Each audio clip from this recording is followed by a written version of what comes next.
నమస్తే మిత్రులారా, నేను మీ శ్రీనివాస్ చౌహాన్ అడ్వకేట్. మిత్రులారా, ఏ సందర్భాలలో కూతురికి తండ్రి యొక్క వారసత్వపు ఆస్తిలో వాటా కోరే హక్కు ఉండదు?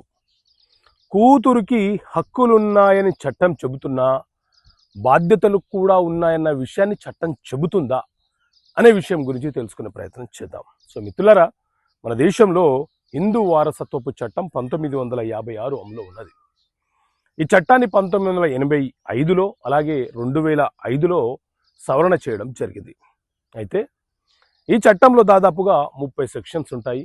ఈ 30 సెక్షన్లలోని సెక్షన్ 6 ఏం చెప్తుంది అని అంటే, వారసత్వంగా వచ్చినటువంటి ఉమ్మడి ఆస్తి ఏదైతే ఉందో ఆ ఆస్తులు ఎవరికి ఎలా సంక్రమిస్తాయి అనే అంశం గురించి చెప్తుంది.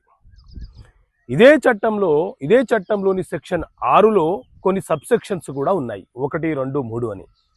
అలా సబ్సెక్షన్లలో ఏం చెప్తుంది అని అంటే, ఈ చట్టం కుమార్తెకు తండ్రి యొక్క ఆస్తిలో వాటా కోరే హక్కు ఎంత అయితే ఉంటుందో బాధ్యత కూడా అంతే ఉంటుందన్న విషయాన్ని ప్రస్తావించింది. చూడవచ్చు, చదవవచ్చు మిత్రులారా. అదేవిధంగా కుమార్తె ఏ సందర్భంలో తండ్రి యొక్క ఆస్తిలో వాటాని కోల్పోవడానికి అవకాశం ఉంటుంది అని అంటే, ఈ చట్టాన్ని 2005వ సంవత్సరంలో సవరణ చేసినారు. సవరణ చేస్తూ ఒక అంశాన్ని ప్రస్తావించినారు.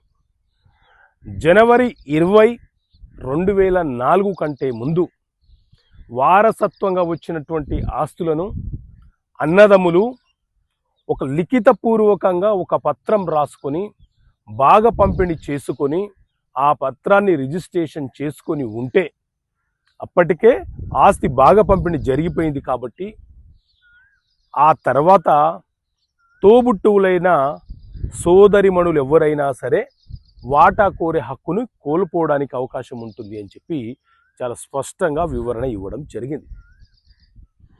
సో కుమార్తెలకు బాధ్యతలు ఏ రకంగా చెప్పారో, అలాగే వాటాలు కోరే హక్కును ఎంత రకంగా చెప్పారో, వాటాని ఏ సందర్భంలో కోల్పోతారన్న విషయాన్ని కూడా తెలియపరచడం జరిగింది.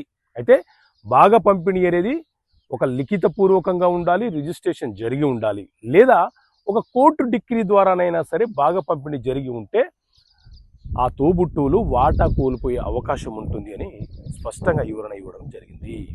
ఓకే మిత్రులారా, థ్యాంక్ యూ. జై హింద్.